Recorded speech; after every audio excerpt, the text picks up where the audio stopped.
철민 그때 일은 정말 미안했어. 모든 게 내 탓이야. 미자, 이제 와서 그런 말 하지 마요. 다 지나간 일이에요. 철민하지만 난 아직도. 미자 그만해요. 이제는 가족이 있잖아요. 두 번째 메시지는 어제 오후 것이었습니다. 철민 그땐 어쩔 수 없었잖아. 가을 햇살이 마당을 따스하게 비추는 오후였습니다. 이도우는 호미를 들고 텃밭 한 모퉁이에서 물을 뽑고 있었습니다. 퇴직한 지 벌써 3년째, 처음엔 무료했던 시골 생활이 이제는 제법 익숙해졌습니다. 아니, 익숙해졌다기보다는 체념했다고 하는 편이 맞을지도 모르겠습니다. 할아버지, 할아버지. 5살 손녀 하늘이의 맑은 목소리가 마당을 가득 채웠습니다. 분홍색 원피스를 입은 하늘이가 종종 걸음으로 달려와 도훈의 바지를 잡아당겼습니다. 왜 그래, 우리 하늘이? 도훈은 호미를 내려놓고 무릎을 구부려 하늘이와 눈을 맞췄습니다. 하늘이의 동그란 눈동자가 반짝반짝 빛났습니다. 할아버지, 그네 밀어주세요. 그래, 그래.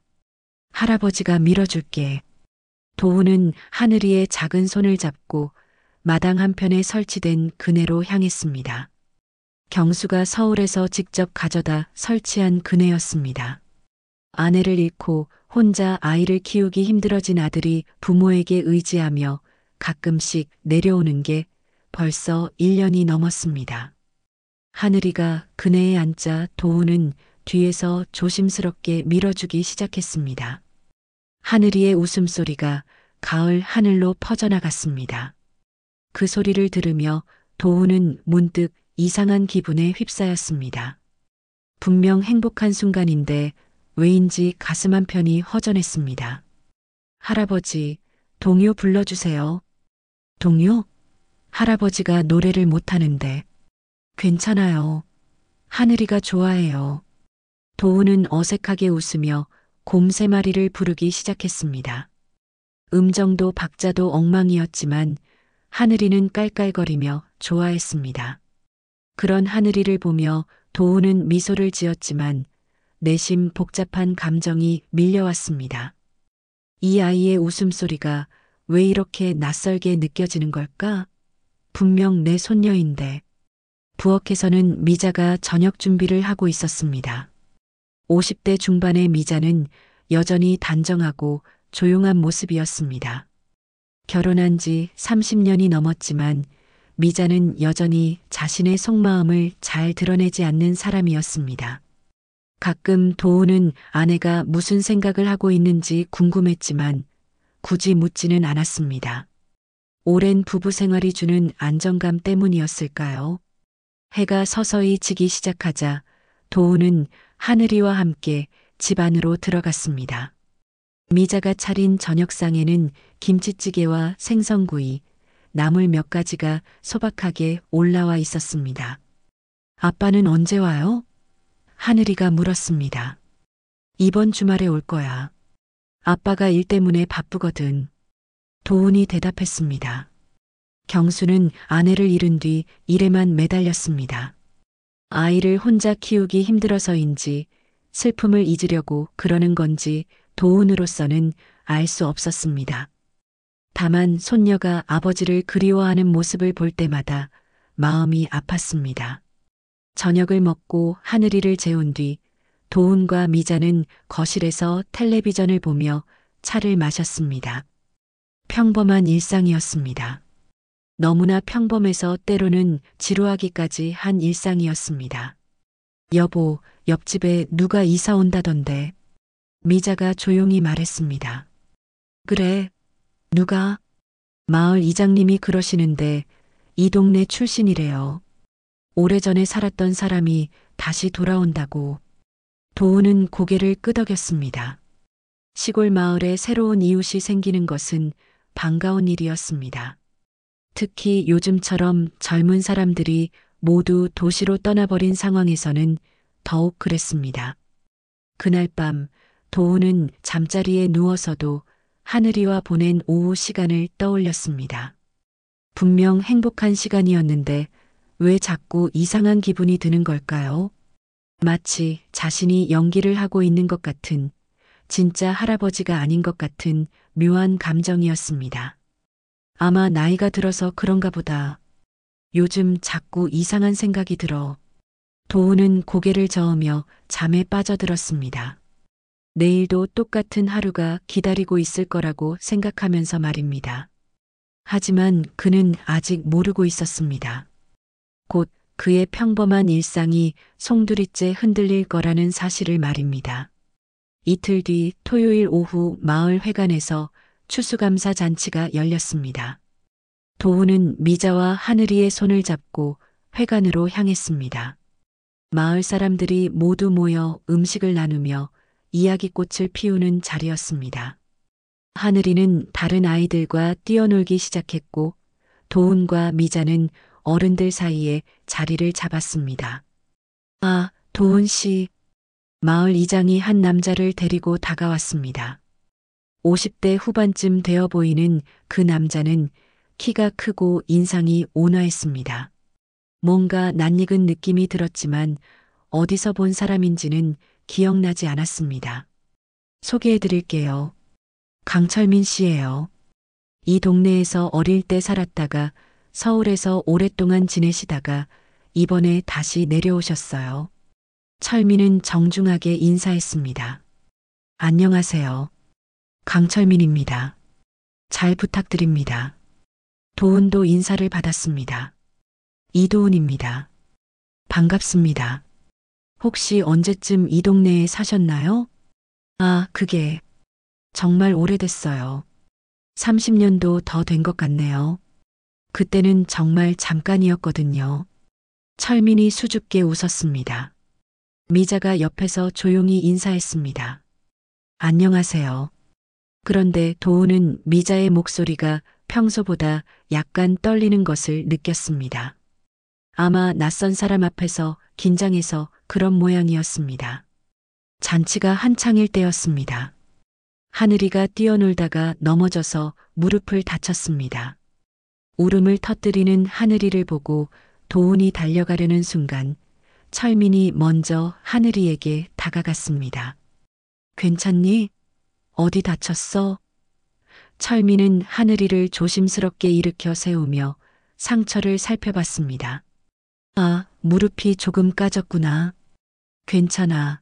금세 나을 거야. 철민은 주머니에서 손수건을 꺼내 하늘이의 무릎을 정성스럽게 닦아주었습니다. 신기하게도 하늘이는 금세 울음을 그치고 철민을 올려다봤습니다. 아저씨, 고마워요. 하늘이가 말했습니다. 천만에. 우리 예쁜 하늘이가 다치면 안 되지. 철민이 하늘이의 머리를 쓰다듬었습니다. 도훈은 그 모습을 보며 묘한 기분을 느꼈습니다. 철민이 하늘이를 대하는 모습이 너무나 자연스러웠습니다. 마치 오래전부터 알고 지낸 사이처럼 말입니다. 잔치가 끝나고 집으로 돌아가는 길, 철민이 도훈 가족과 같은 방향으로 걸었습니다. 혹시 어디 사세요? 도훈이 물었습니다.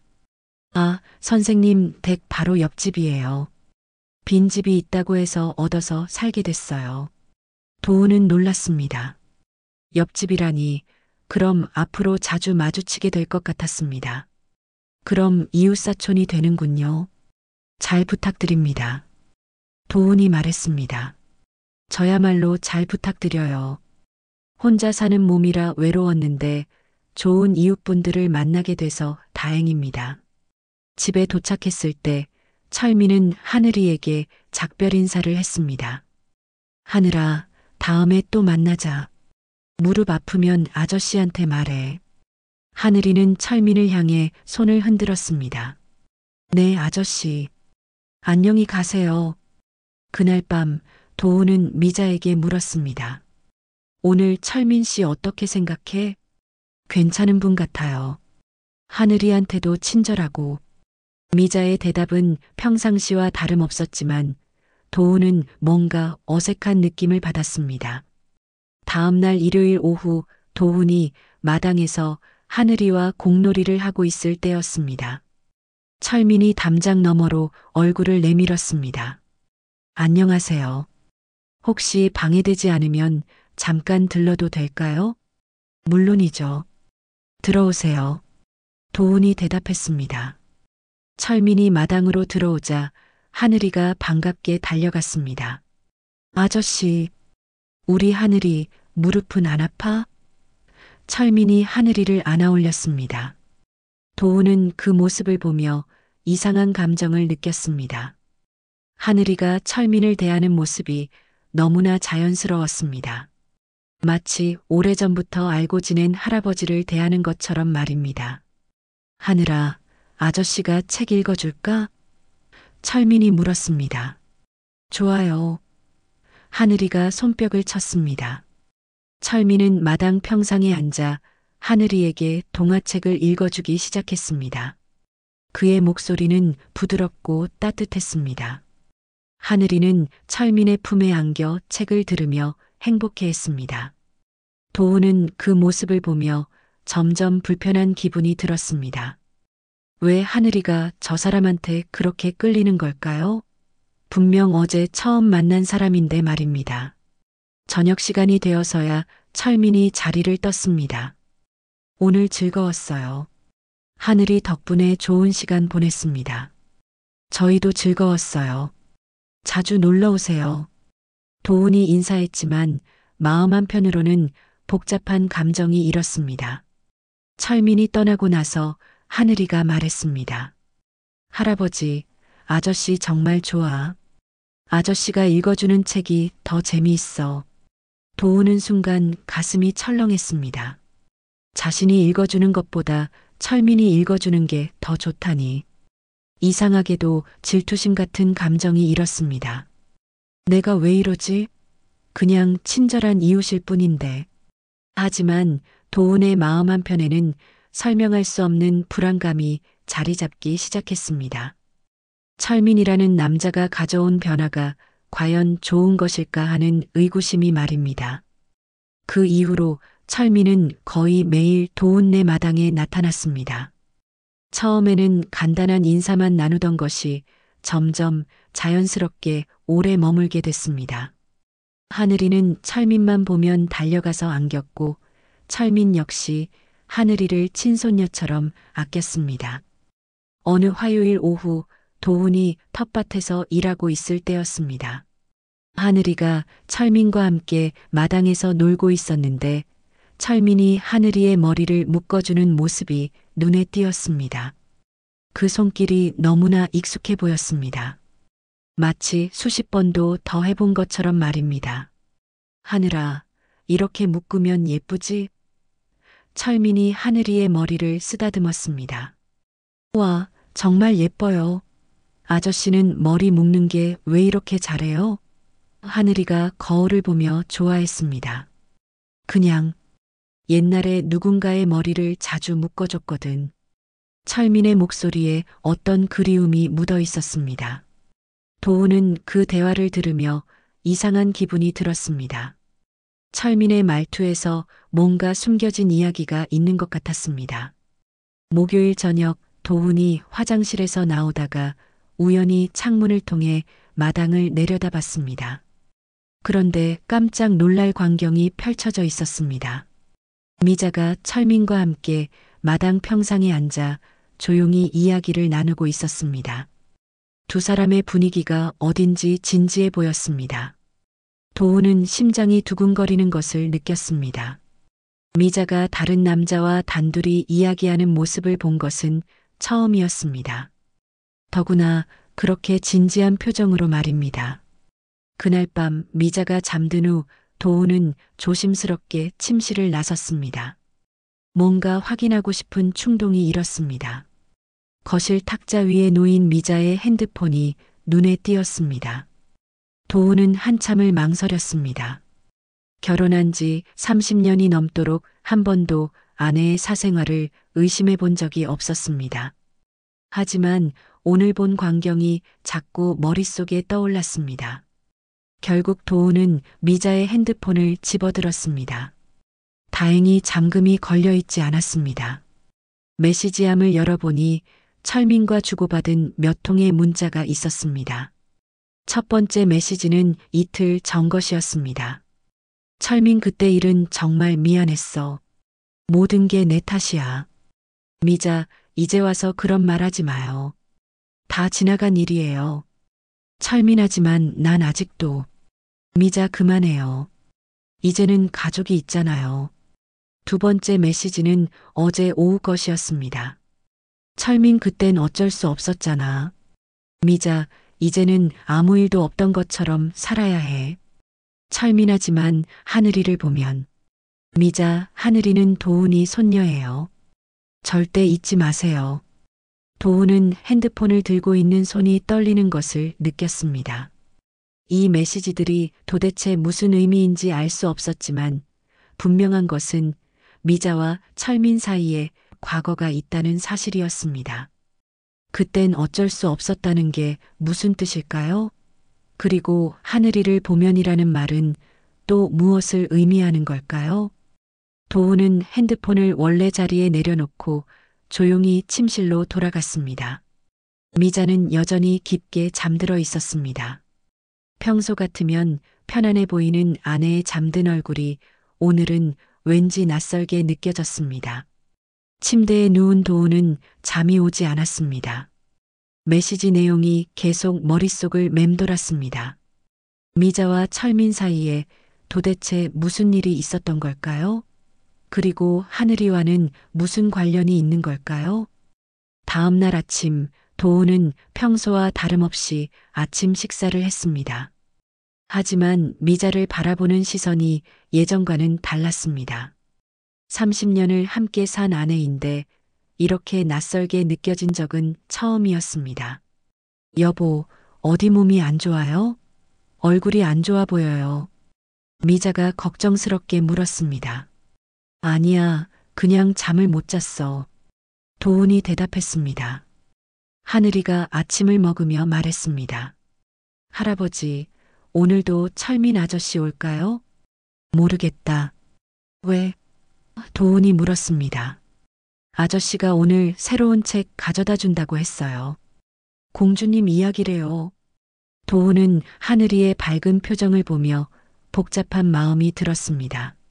하늘이는 철민을 진심으로 좋아하고 있었습니다. 만약 철민과 미자 사이에 정말 뭔가 있다면 하늘이는 어떻게 될까요? 오후가 되자 정말로 철민이 나타났습니다. 손에는 새 동화책을 들고 있었습니다. 하늘아, 약속한 대로 새 책 가져왔어. 철민이 환하게 웃었습니다. 와, 정말이에요? 하늘이가 뛸 듯이 기뻐했습니다. 도훈은 그 모습을 보며 가슴이 답답했습니다. 어젯밤 본 메시지들 때문에 철민을 보는 시선이 완전히 달라졌습니다. 예전에는 친절한 이웃으로 보였던 철민이 이제는 뭔가 숨기고 있는 사람처럼 느껴졌습니다. 도훈 씨, 혹시 오늘 시간 되시면 같이 차 한잔 하실까요? 철민이 제안했습니다. 좋습니다. 도훈이 대답했지만 마음 한편으로는 철민과 직접 이야기해보고 싶다는 생각이 들었습니다. 그러나 도훈은 아직 확신할 수 없었습니다. 혹시 자신이 괜한 의심을 하고 있는 건 아닐까요? 미자와 철민은 정말 그냥 옛 지인 사이일 수도 있었습니다.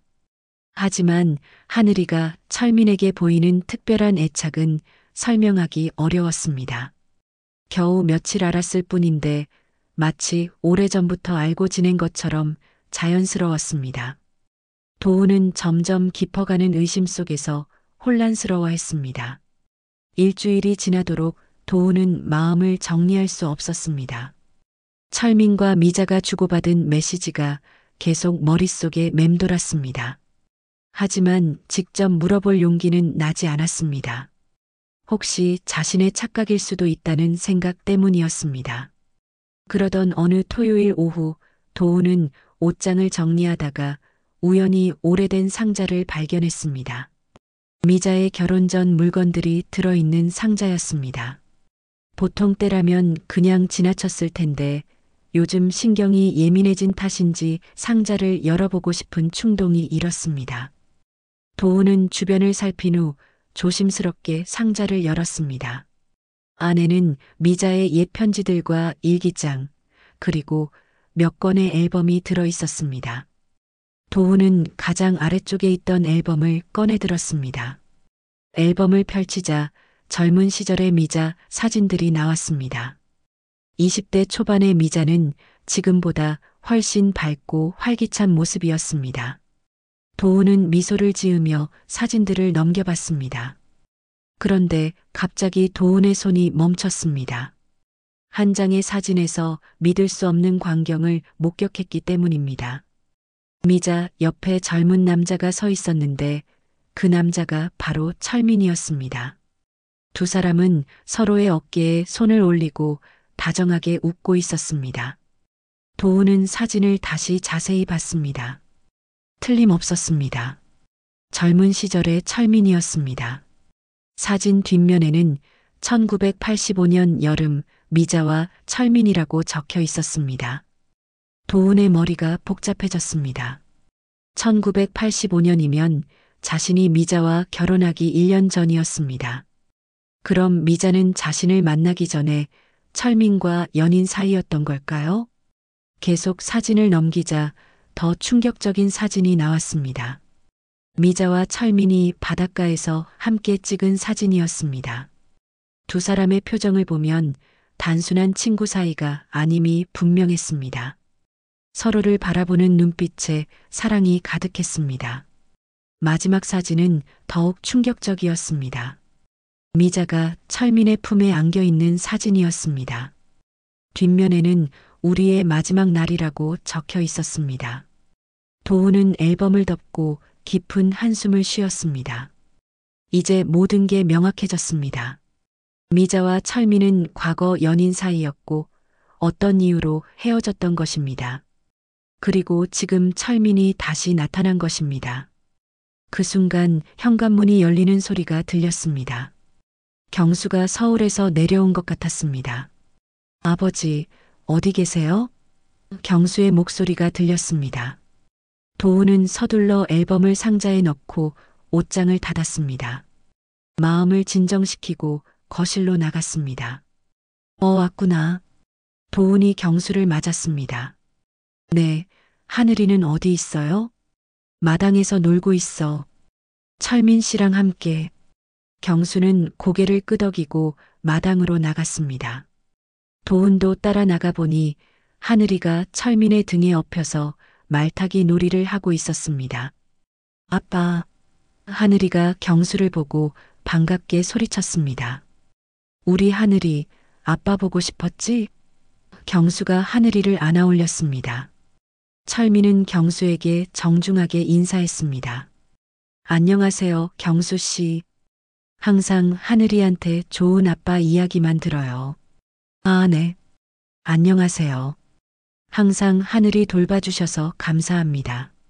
두 사람이 인사를 나누는 동안 도훈은 철민을 주의 깊게 관찰했습니다.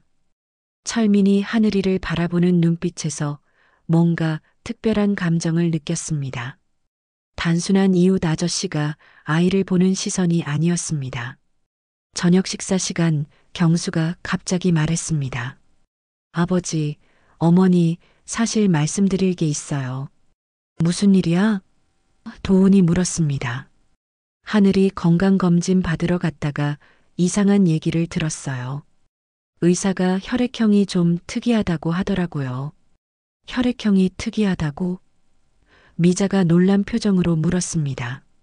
네.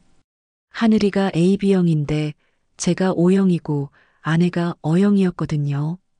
그런데 의사가 말하기를 유전적으로 좀 이상하다고 하더라고요. 도훈은 가슴이 덜컥 내려앉는 것을 느꼈습니다. 그게 무슨 뜻이야? 의사가 정확한 검사를 해보라고 하던데요. 혹시 병원에서 실수가 있었을 수도 있다고. 어떤 실수? 미자의 목소리가 떨렸습니다. 혈액형 검사 실수 말고 다른 실수요. 경수가 말을 흐렸습니다. 도우는 경수의 말을 듣고 충격을 받았습니다. 병원 실수라는 것은 아이를 바꿔 키웠을 가능성을 의미하는 것 같았습니다. 아니면, 아버지, 우리 집안 혈액형을 정확히 아세요? 경수가 물었습니다. 응, 나는 O형이고 어머니는. 도훈이 미자를 바라봤습니다. 저는 B형이에요. 미자가 작은 목소리로 대답했습니다. 그럼 하늘이가 AB형인 게 맞네요. 그 순간 도훈의 머릿속에 무서운 생각이 스쳤습니다. 혹시 하늘이가 정말 자신의 핏줄이 아닐 수도 있다는 생각이었습니다. 오늘 본 사진들과 철민의 행동, 그리고 지금 경수의 말까지 모든 것이 한 방향을 가리키고 있는 것 같았습니다. 정확한 검사를 받아보자. 도훈이 침착하게 말했습니다. 그날 밤 도훈은 잠들지 못했습니다. 온갖 생각이 머릿속을 어지럽혔습니다. 만약 하늘이가 정말 자신의 핏줄이 아니라면, 만약 철민과 미자 사이의 아이라면, 도훈은 옆에서 잠든 미자를 바라봤습니다. 30년을 함께 산 아내였지만 이제는 완전히 낯선 사람처럼 느껴졌습니다. 월요일 아침 경수가 서울로 돌아간 후 도훈은 혼자 병원에 갔습니다. 마음속 의혹을 해결하려면 정확한 검사가 필요했습니다. 의사는 도훈의 요청을 듣고 고개를 끄덕였습니다. 유전자 검사를 원하시는군요. 결과는 일주일 정도 걸립니다. 네, 꼭 필요한 검사입니다. 도훈은 체열을 하고 집으로 돌아왔습니다.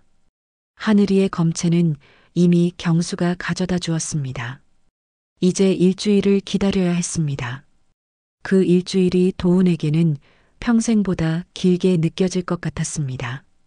집에 도착하니 철민이 또 마당에 있었습니다. 하늘이와 함께 꽃을 심고 있었습니다. 평소 같으면 미소를 지었을 장면이지만 지금의 도훈에게는 모든 것이 의심스럽게 보였습니다. 할아버지 왔어요. 하늘이가 뛰어와 도훈의 다리를 안았습니다. 그래, 우리 하늘이. 뭐하고 놀았어? 철민 아저씨랑 예쁜 꽃 심었어요. 아저씨가 하늘이 이름처럼 하늘색 꽃을 심어주겠다고 했어요. 도훈은 철민을 바라봤습니다.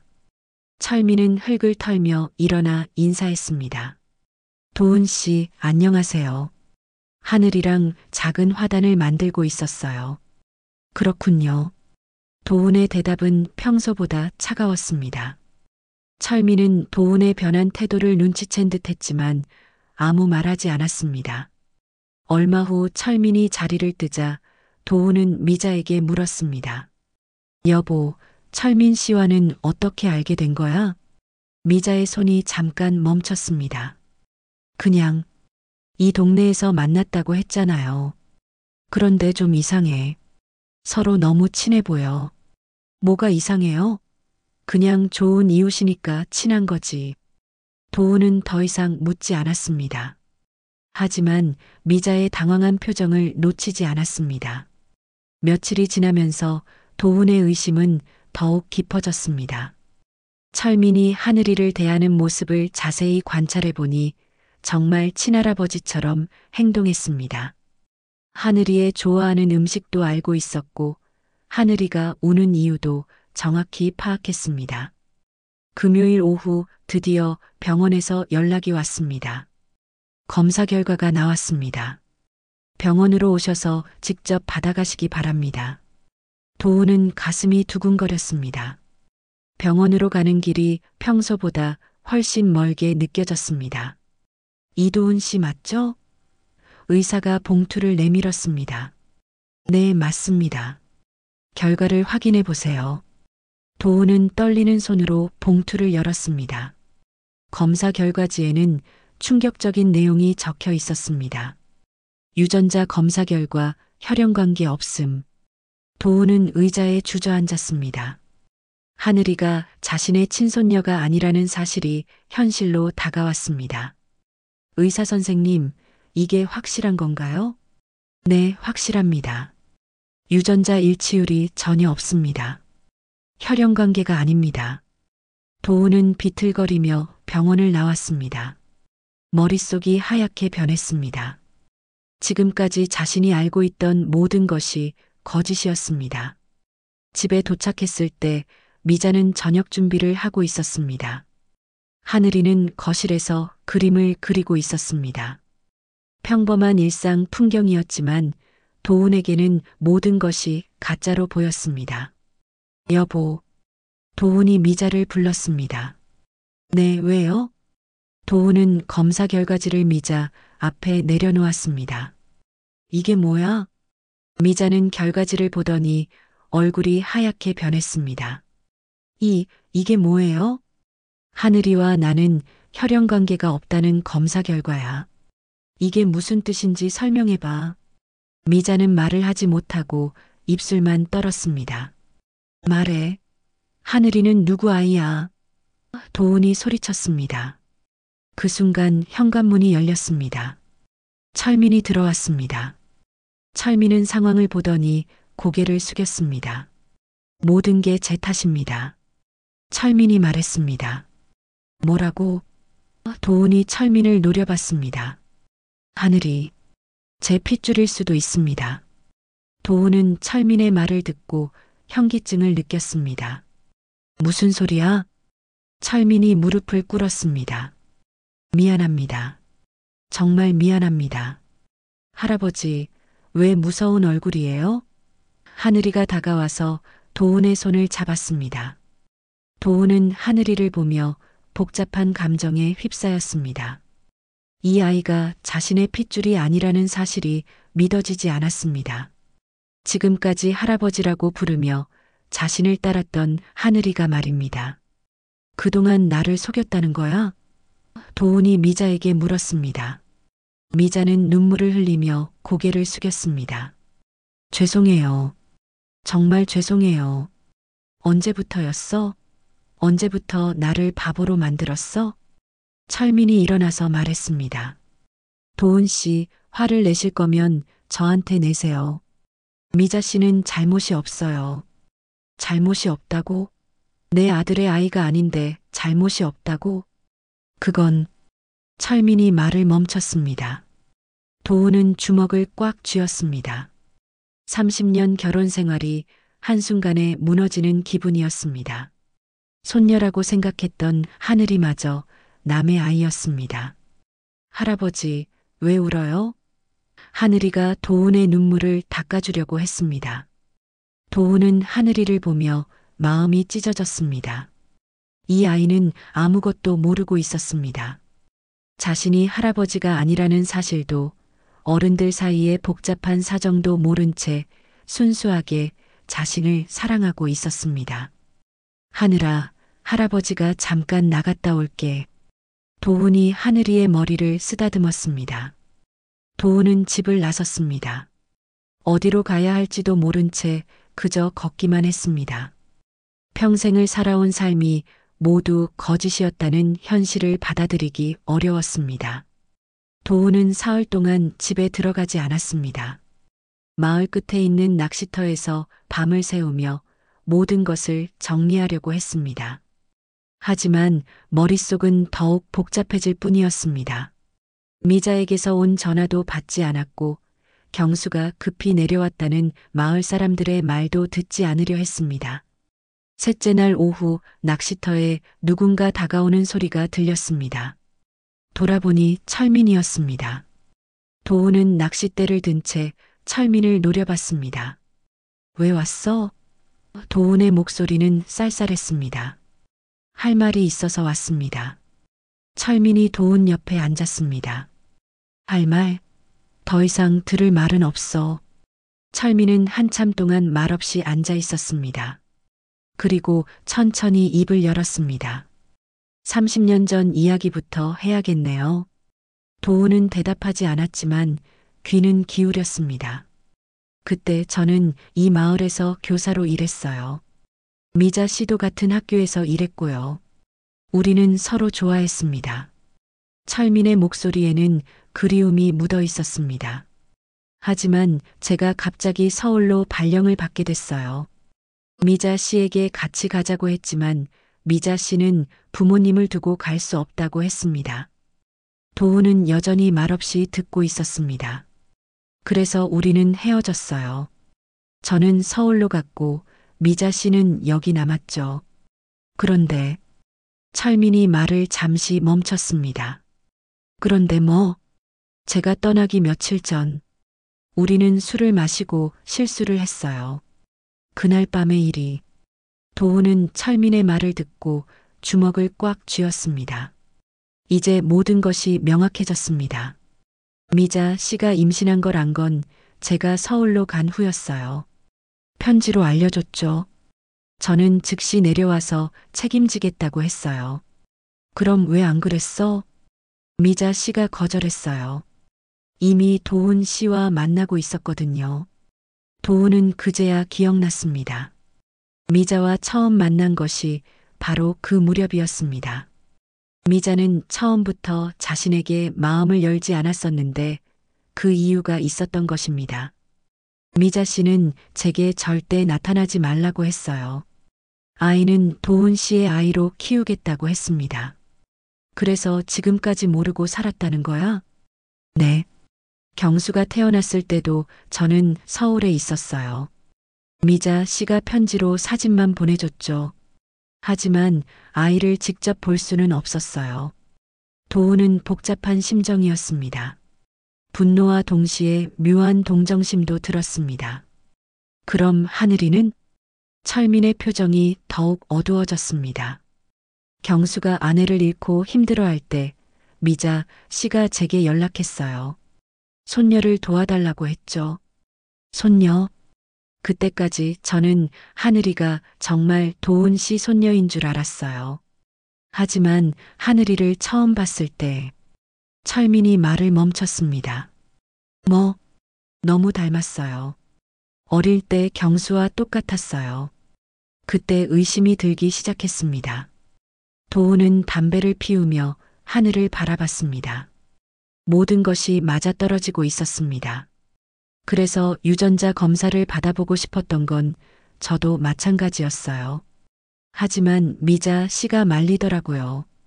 미자가? 네. 이제 와서 진실을 밝혀봤자 아무도 행복해지지 않는다고 했어요. 도훈은 철민의 말을 듣고 미자의 마음을 조금 이해할 수 있었습니다. 하지만 여전히 배신감은 지울 수 없었습니다. 그럼 경수는 정말 내 아들이야? 네, 경수는 확실히 도훈 씨 아들이에요. 시기를 계산해 보면 틀림없어요.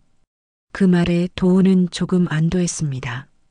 적어도 아들만큼은 자신의 피였습니다. 지금 하늘이는 어떻게 지내? 많이 울었어요. 할아버지가 왜 안 오는지 계속 물어봐요. 도훈의 가슴이 아팠습니다. 하늘이는 자신이 왜 할아버지가 없어졌는지 이해할 수 없을 것입니다. 도훈 씨, 저는 하늘이의 생물학적 아버지일 수도 있어요. 하지만 진짜 할아버지는 도훈 씨예요. 무슨 뜻이야? 하늘이에게 할아버지는 도훈 씨 한 분뿐이에요. 제가 아무리 친아버지일지라도 그건 바뀌지 않아요. 도훈은 철민의 말을 듣고 마음이 조금 누그러졌습니다. 그 아이가 태어나서 지금까지 할아버지라고 부른 사람은 도훈 씨뿐이에요. 그게 가장 중요한 거 아닐까요? 철민이 일어나며 말했습니다. 저는 이 마을을 떠날 생각이에요. 더 이상 혼란만 가중시킬 필요는 없으니까요. 떠난다고? 네. 하늘이에게는 도훈 씨만 있으면 돼요. 저는 그냥 지나가는 아저씨였으면 좋겠어요. 철민이 돌아서려는 순간 도훈이 말했습니다. 잠깐. 철민이 돌아봤습니다. 하늘이한테는 뭐라고 할 거야? 아무 말도 안 할 거예요. 그냥 일이 생겨서 멀리 간다고만 하죠. 철민이 떠나고 나서 도훈은 한참 동안 혼자 앉아 있었습니다. 물은 여전히 흐르고 있었고 해는 서서히 지고 있었습니다. 도훈은 마침내 결심했습니다. 집으로 돌아가야 했습니다. 하늘이가 기다리고 있었고 미자와도 이야기해야 했습니다. 무엇보다 하늘이에게는 할아버지가 필요했습니다. 피가 섞이지 않았다 해도 지금까지 함께한 시간들은 거짓이 아니었으니까요. 해가 완전히 지기 전에 도우는 낚시터를 떠났습니다. 집으로 가는 길에 작은 꽃집에 들러 하늘이가 좋아하는 노란 해바라기를 샀습니다. 도훈이 해바라기를 들고 집 앞에 도착했을 때는 이미 어둠이 내려앉고 있었습니다. 거실 불빛이 따스하게 새어나오고 있었고 안에서는 경수와 미자, 하늘이의 목소리가 들렸습니다. 도훈은 문 앞에서 한참을 망설였습니다. 어떤 얼굴로 들어가야 할지 알 수 없었습니다. 현관문을 열자 하늘이가 가장 먼저 달려왔습니다. 할아버지, 하늘이가 도훈의 다리를 껴안았습니다. 할아버지 어디 갔어요? 하늘이가 많이 걱정했어요. 도훈은 하늘이를 안아올리며 가슴이 먹먹해졌습니다. 이 아이에게는 자신이 세상에서 가장 소중한 할아버지였습니다. 피가 섞이지 않았다는 사실이 중요할까요? 미안해, 하늘아.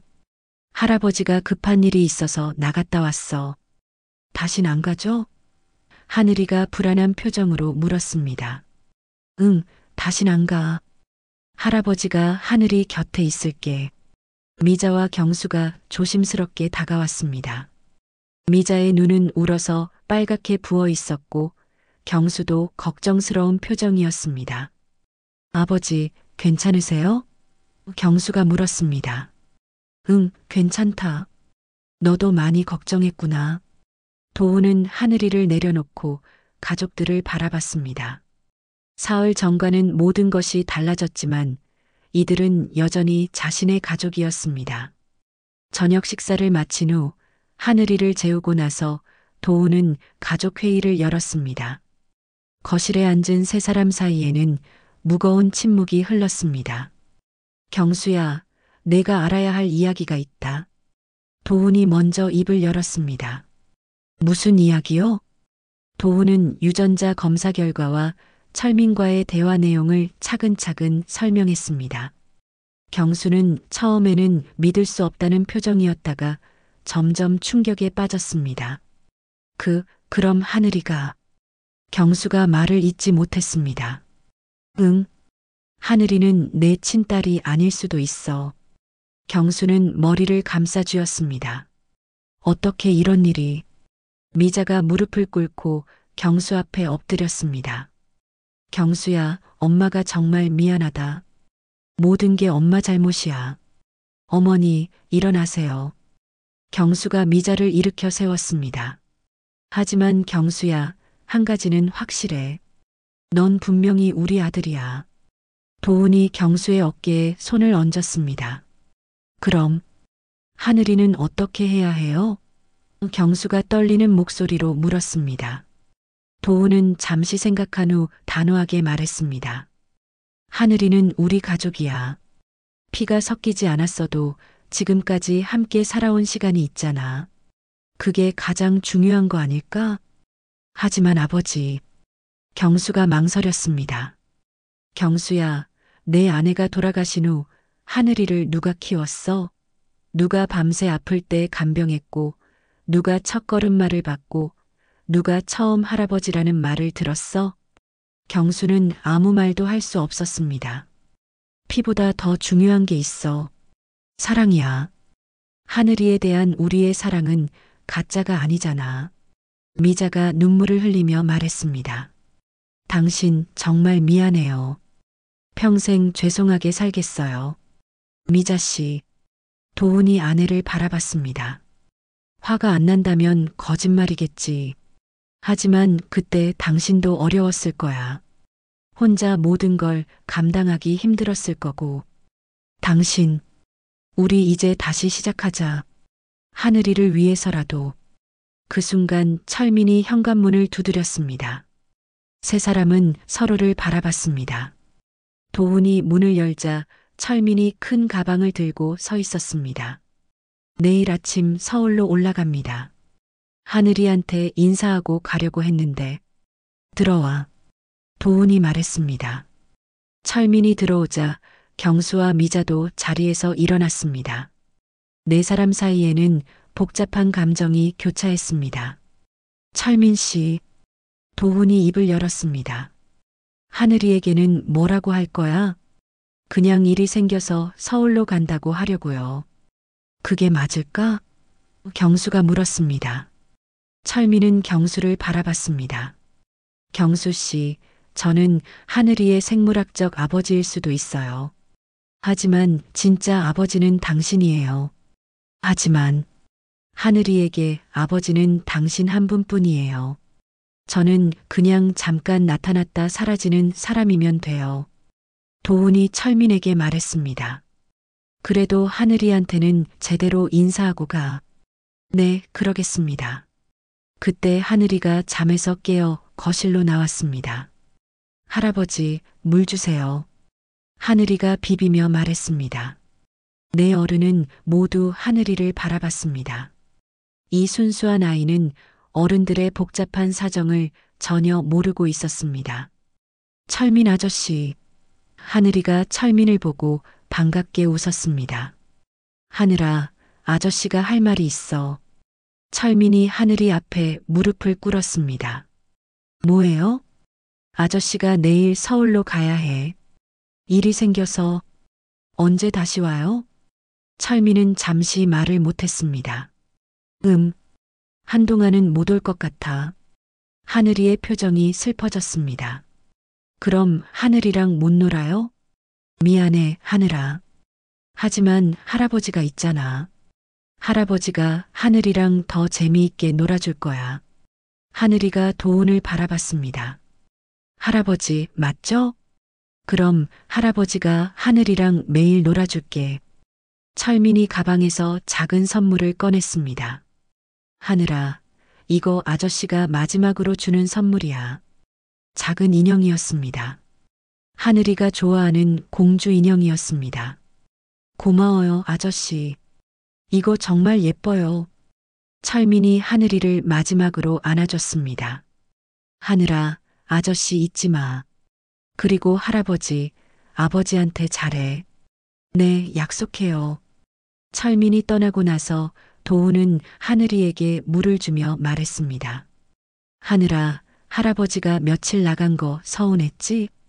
네, 정말 서운했어요. 할아버지가 다시는 안 나갈게. 하늘이 곁에 있을게. 정말이요? 정말이야. 하늘이는 할아버지 곁에 있어야 해. 그날 밤 도훈은 하늘이를 재우고 나서 미자와 함께 앉았습니다. 여보, 우리 다시 시작하자. 미자가 고개를 끄덕였습니다. 고마워요. 이런 저를 용서해 주셔서. 용서라기보다는 이제 진실을 알았으니까 더 솔직하게 살자. 두 사람은 서로의 손을 잡았습니다. 오랜만에 진정한 부부가 된 기분이었습니다. 석 달이 흘렀습니다. 가을이 깊어지면서 마당의 단풍잎들이 노랗게 물들었습니다. 도훈은 매일 아침 하늘이와 함께 마당에서 시간을 보냈습니다. 철민이 떠난 후 처음 며칠은 하늘이가 철민을 찾았지만 이제는 도훈과의 시간에 완전히 적응했습니다. 할아버지, 그네 밀어주세요. 하늘이가 오늘도 똑같은 요청을 했습니다. 좋아, 우리 하늘이. 오늘은 더 높이 밀어줄까? 네, 하늘까지 닿게 해주세요. 도훈은 하늘이를 뒤에서 밀어주며 미소를 지었습니다. 예전에는 이상하게 허전했던 기분이 이제는 완전히 사라졌습니다. 하늘이의 웃음소리가 진짜 자신의 것처럼 느껴졌습니다. 할아버지, 제가 그린 그림 봐주세요. 하늘이가 그네에서 내려와 스케치북을 가져왔습니다. 그림에는 집과 마당, 그리고 손을 잡고 있는 할아버지와 하늘이가 그려져 있었습니다. 그 옆에는 삐뚤빼뚤한 글씨로 할아버지랑 하늘이라고 적혀 있었습니다. 와, 정말 잘 그렸네. 할아버지가 이렇게 키가 컸나? 도훈이 웃으며 물었습니다. 할아버지는 하늘이보다 훨씬 커요. 그래서 하늘이를 지켜줄 수 있는 거죠. 도훈은 하늘이의 말을 듣고 가슴이 따뜻해졌습니다. 이 아이에게 자신은 진짜 할아버지였습니다. 피보다 더 진한 사랑으로 연결된 할아버지였습니다. 오후에 경수가 서울에서 내려왔습니다. 요즘 경수는 주말마다 빠짐없이 집에 왔습니다. 아버지와 어머니, 그리고 하늘이와 더 많은 시간을 보내려고 노력했습니다. 아버지, 어머니 말씀드릴 게 있어요. 경수가 저녁 식사 후 말했습니다. 무슨 일이야? 도훈이 물었습니다. 회사에서 부산지사로 발령 이야기가 나왔어요. 가면 하늘이와 더 많은 시간을 보낼 수 있을 것 같아서요. 부산? 미자가 놀란 표정으로 물었습니다. 네. 거기서 새로 시작하고 싶어요. 하늘이도 새로운 환경에서 자라는 게 좋을 것 같고요. 도훈은 경수의 말을 듣고 복잡한 심정이었습니다. 경수가 하늘이와 더 많은 시간을 보내는 것은 좋은 일이었지만 하늘이와 헤어지는 것은 상상할 수 없었습니다. 아버지, 저희와 함께 부산으로 오시는 건 어떠세요? 경수가 제안했습니다. 우리가? 네. 하늘이에게는 할아버지, 할머니가 필요해요. 그리고 저도 아직 혼자서 하늘이를 키우기엔 부족해요. 도훈과 미자는 서로를 바라봤습니다. 이 마을에서 살아온 시간이 길었지만 가족과 함께하는 것이 더 중요했습니다. 좋은 생각이네. 도훈이 대답했습니다. 우리 가족은 함께 있어야지. 하늘이가 손뼉을 치며 좋아했습니다. 와, 정말요? 할아버지, 할머니랑 계속 함께 살 수 있어요? 그럼 할아버지가 하늘이를 혼자 둘 리가 있니? 그날 밤 하늘이를 재우고 나서 도훈은 마당에 나와 별을 바라봤습니다. 미자가 차 한 잔을 들고 나와 옆에 앉았습니다. 여보, 후회하지 않으세요? 미자가 조심스럽게 물었습니다. 뭘? 하늘이와 저를 용서해 주신 것. 도훈은 한참 생각한 후 대답했습니다. 처음에는 배신감이 컸어. 내가 알고 있던 모든 게 거짓 같았거든. 하지만 하늘이를 보면서 깨달았어. 뭘 깨달으셨어요? 사랑은 피로 만들어지는 게 아니라는 걸. 함께 보낸 시간, 서로에 대한 마음으로 만들어지는 거야. 미자의 눈에 눈물이 고였습니다. 고마워요. 정말 고마워요. 우리 이제 정말 새로 시작하자. 부산에서 말이야. 다음 날 아침 도훈은 하늘이와 함께 텃밭에서 마지막 물을 뽑았습니다. 할아버지, 이 무도 부산에 가져가요? 하늘이가 물었습니다. 아니야, 이건 여기 두고 가자. 대신 부산에서 새로운 물을 심어보자. 할아버지랑 함께요? 당연하지. 할아버지가 하늘이한테 농사 짓는 법 가르쳐 줄게. 하늘이는 기쁘게 웃었습니다. 좋아요. 할아버지가 가르쳐 주시는 건 다 재미있어요. 오후에 마을 사람들이 작별 인사를 하러 왔습니다. 마을 이장도 왔고 옆집 아주머니들도 왔습니다. 모두들 아쉬워했지만 새로운 시작을 축복해 주었습니다.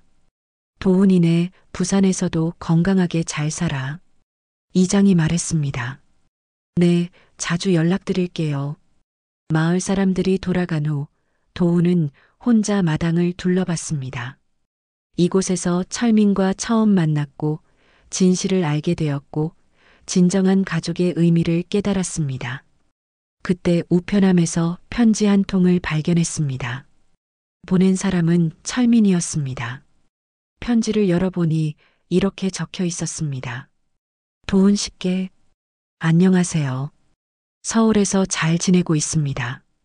하늘이는 어떻게 지내는지 궁금하지만 연락하지 않겠다고 약속했으니 이 편지로 대신합니다. 도훈 씨가 하늘이에게 진정한 할아버지라는 것을 확신합니다. 하늘이를 부탁드립니다. 그리고 감사합니다. 제가 할 수 없었던 할아버지 역할을 해주셔서 말입니다. 강철민 드림. 도훈은 편지를 읽고 미소를 지었습니다. 철민도 이제 모든 것을 정리하고 새로운 삶을 살고 있는 것 같았습니다.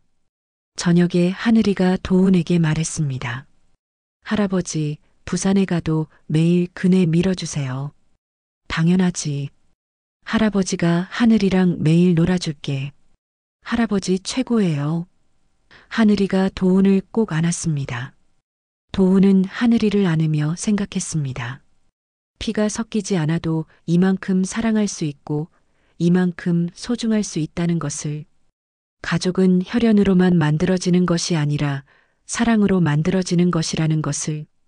일주일 후 도훈네 가족은 부산으로 떠났습니다. 마당에 그네는 그대로 두고 갔습니다. 언젠가 이 마을을 다시 찾을 때를 위해서 말입니다. 부산에서도 도훈과 하늘이는 매일 함께 시간을 보냈습니다. 새로운 집 마당에 새로운 그네를 만들고 새로운 텃밭을 일구었습니다. 하늘이의 웃음소리는 여전히 마당 가득 울려 퍼졌고 도훈은 그 소리를 들으며 행복했습니다. 피는 닮지 않아도 사랑은 닮을 수 있다는 것을 도훈은 이제 확신했습니다. 오늘의 사연 어떠셨나요? 재미있게 들으셨다면 구독과 좋아요 꼭 눌러주시고 힘찬 응원 부탁드립니다. 감사합니다.